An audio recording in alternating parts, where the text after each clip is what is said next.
The Andy Pollin Show on ESPN 630, the sports capital. This is Orioles preview. Orioles closing out their series with the Yankees tonight at Camden Yards. Coverage here on ESPN 630 gets underway at 6 o'clock. Good to have Tim Cossins back with us. He's the bullpen coach. He's been on with us a number of times. How you holding up, Coach? Holding up well. I'm actually out on a walk right now. Good. Well, we will get to what was an unusual night last night for the bullpen in a moment, but I know that you and Brandon Hyde, who have been lifelong friends and played junior college together at Santa Rosa, will be involved in honoring your late coach, Sam Gomes, who died of ALS a couple of years ago. And June 2nd is Lou Gehrig Day. That's the day that Lou Gehrig died in his late 30s of the disease, which later took on his name. What are your thoughts on this, and what is planned to honor your former coach on this day? I try and honor Sam every single day that we're out here doing this. I don't know if that sounds stock, but that's such a near and dear thing to my heart.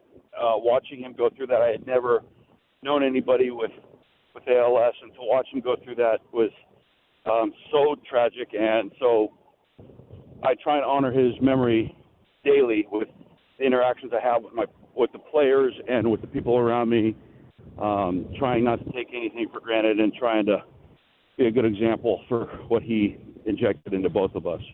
Yeah, I lost a very dear friend 4 years ago from ALS, and I know what it's like to watch a person deteriorate like that. Want to talk a little bit about the relationship you had with him and what you guys went through at the end there? Oh, it's such a monumental chapter of my life. It started out, obviously, he was a coach originally, catching coaches at junior college. Brandon also played at the junior college after me, a couple years after, and played with, Sam was his coach as well. So it started out a coach-player relationship, and after that, as I went out and played, it became an actual friendship and a very valuable one, and we were close, as friends after that. And so to watch that whole thing happen was it's just a mind-blowing experience, and it ran the gamut from hysterical laughter to excruciating crying and pain and acts of love, showing somebody how much you love and care about them. And he impacted a lot of people, and it was just surreal. So yeah, man, I know it's an awful, probably one of the worst possible ways to die. Let's get to better things, and in perspective, this is bad for baseball, but in life, as we were just talking about, a minor thing. But very unusual night last night. Kyle Gibson gets off to a horrific start, gives up 5 runs in the first inning, 4 of them on home runs, and you got a situation in the bullpen where they're going to be going to you pretty early. What's going through your mind when that's happening? I think the first thing is just knowing that there's going to be a lot of work down there, and these guys are ready to go. They're professionals. They know that the innings are coming, and they get ready and do their thing, and I applaud them for that. I mean, they're staying after it. They're very engaged. It's not a dreadful feeling. It's not this is happening again. It's none of that. It's let's get to work. Let's get this done, and let's move on. And I love that about these guys. Talking to Tim Cossins, who's the bullpen coach, it was a surprise to some, and maybe this was discussed in the pregame meetings, but out comes Charlie Morton, who only 2 days earlier had thrown 80 pitches. Was that a plan that could happen if things got off to a rough start? I don't know if there's. I don't think you're planning for that instance, but I think you're another. Like I was saying, he was ready to go. He called down, said he could do it, and that's the professionalism and the grit that we're talking about with these guys. They're not questioning anything. They're just getting after it. And although right now the results haven't been exactly what we have wanted, the approach to it has been dead on, and it's just the character of the guys. So that's another example. Charlie's super pro. And Charlie, and I don't know if this is a decision has been made yet. He's had a rough start to the season. Will he continue to be in the rotation, or is he now going to become a long reliever? I literally have no idea. Mm-hmm. That's not. I don't have any weight in those conversations. I'm not sure what's happening. I know this that Charlie, like I said, is professional, and he's going to take the ball, when it's his time, and he's going to give everything he has. I know that. Okay. This is an organization you've been with for a while, and you've seen the lowest of lows at the beginning in the rebuilding, and then 2 years of success, 2 years of making the playoffs, and now you're struggling again. What kind of discussions are going on with the team? I know that there's got to be some confidence there, but the pitching has been rough, and the hitting hasn't performed either. What kind of things are being said in the organization right now? Again, it sounds cliche, but I don't see there's any massive conversations happening on those levels. The team's preparing exactly the way they've been preparing. Mm-hmm. They come in ready to go. They're playing as hard as they can. The results haven't quite, added up quite yet. Million reasons for that. Not, there's no magic antidote to that. It's just about showing up and preparing daily and keeping the vibe the same, and trying to, instill confidence in everything that we're doing, because there's been success there and there will be again. And we haven't been mathematically eliminated yet, that's for sure. Yeah, and the division is playing in your favor too. 7 games under 500, but 6.5 out of first, and only 2 teams in the division above 500. So imagine, people tend to panic early, and I guess as a team that has been in the playoffs the last 2 years, there's got to be some calmness to what's going on right now. I believe in calm in this game. You have to be calm in this game. There's no sense in panicking right now. That's just about getting out there and getting the reps in and creating the routines that have been successful and doing all those things that make baseball what it is. It's such a great sport that way, because there's so much baseball to be played, and there's so many at bats left, and there's so many innings on the mound left, and that's the beauty of the game. So just got to bite down on that and continue to work and go forward. And I have a feeling it'll be like a flare single late in the game, and then boom, heads up. It's going to be one of those non-monumental moments that happens that just ignites the team, both offensively and defensively. Yeah. Some kind of great comeback or something like that. Yeah, when people forget that you play 162 of these. So, and as a matter of fact, you probably know Mike Rizzo.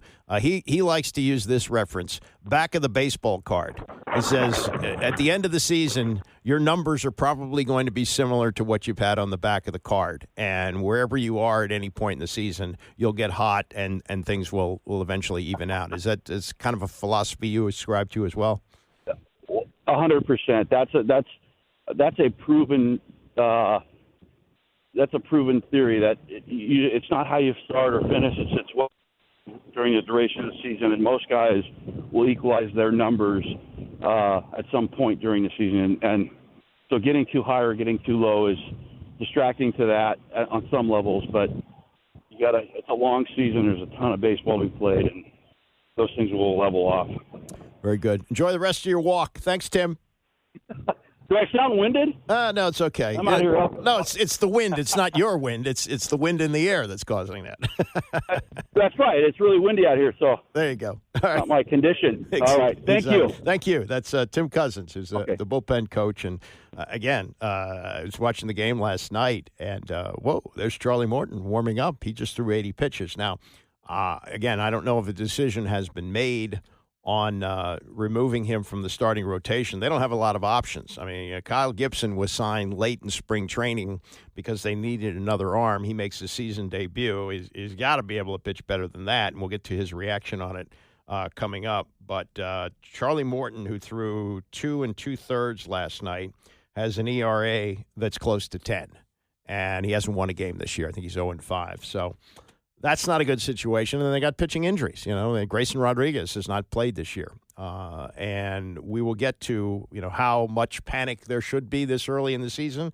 But right now, as we turn the page to May, it's not great. We'll get to more on that as we continue. It's the Andy Pollin Show, ESPN 630. The Andy Pollin Show on ESPN 630, the sports capital. This is Orioles preview. Orioles finish up the Yankee series today. That's a game that starts at 6:30, so we'll have coverage here starting at 6 o'clock, and then they head out on the road. They got a weekend series against Kansas City, and then, weekend series will be here, and then next week they start a 6-game road trip at Minnesota and Anaheim. Kyle Gibson, about as bad as it could go last night. Gibson signed at the end of spring training, had an extended spring for him, finally ready to be in the starting rotation. Got his season debut last night, and it was bad. I mean, real bad. His first start with the Orioles since 2023, and in the first 5 pitches, he gave up 3 home runs. In fact, Brandon Hyde was asked after the game, when did you know he didn't have his stuff? He said, when he gave up 4 home runs in the first inning, I had a pretty good idea. That's that.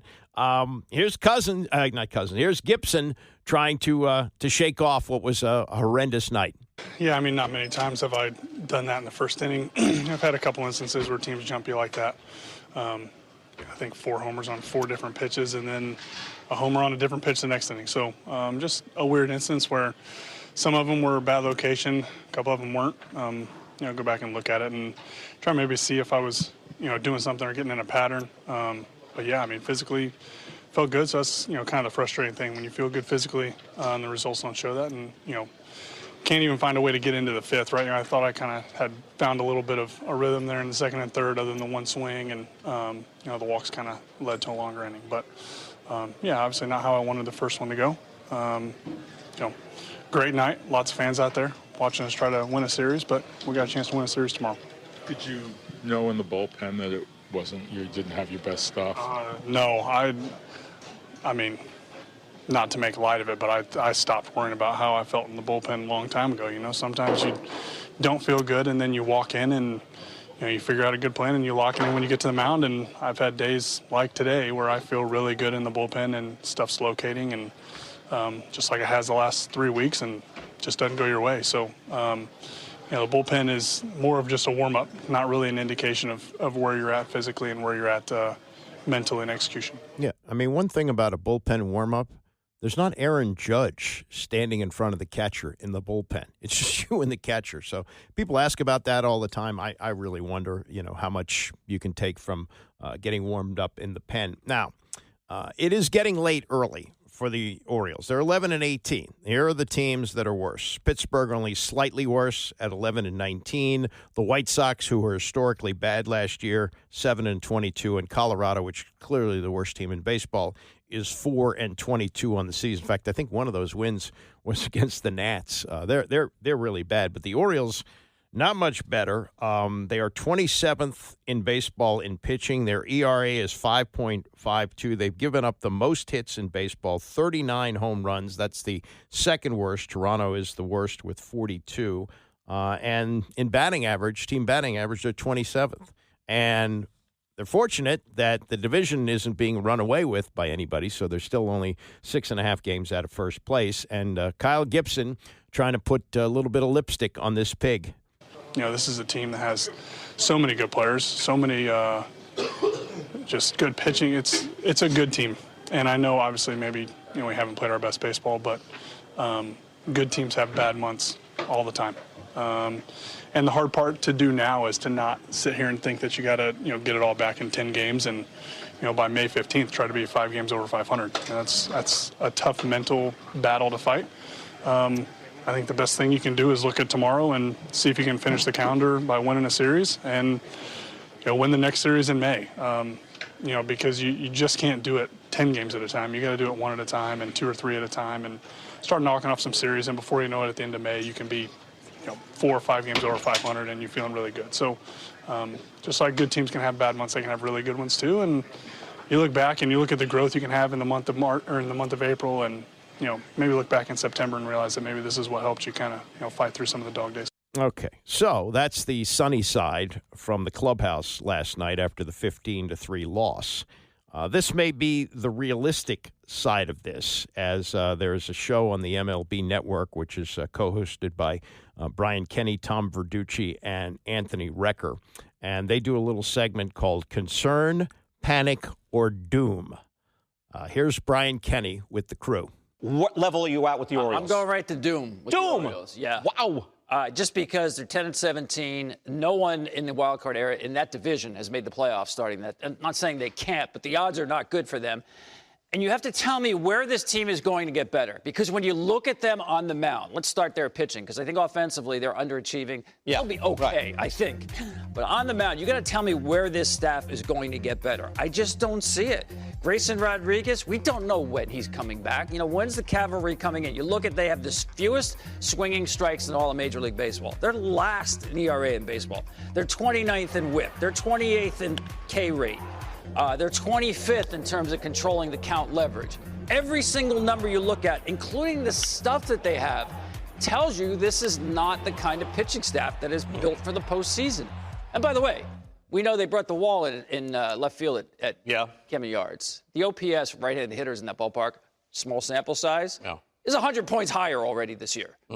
It's not the right time for that pitching staff. Right. The park to be playing smaller. And it's not that, but their hitters have these outrageous numbers, so everybody's feasting on that. There's a lot wrong here. I'm still surprised, I have to say. Even though you could see it coming with the pitching, I thought, you got Gunnar Henderson once he's back. Adley Rutschman, his hand is going to be better than it was last year. Jackson Holliday is going to look like a 1-1. Those things haven't all quite happened yet. No, and to me, look, I think when you look at this Orioles franchise and the window that opened for them, it was supposed to be a very long, extended window. Right. And they were going to have an opportunity to do a lot of damage for a lot of time, a long period of time. A lot of people thought about the Astros, right? Like, they're setting themselves up for 10 to 15-year run.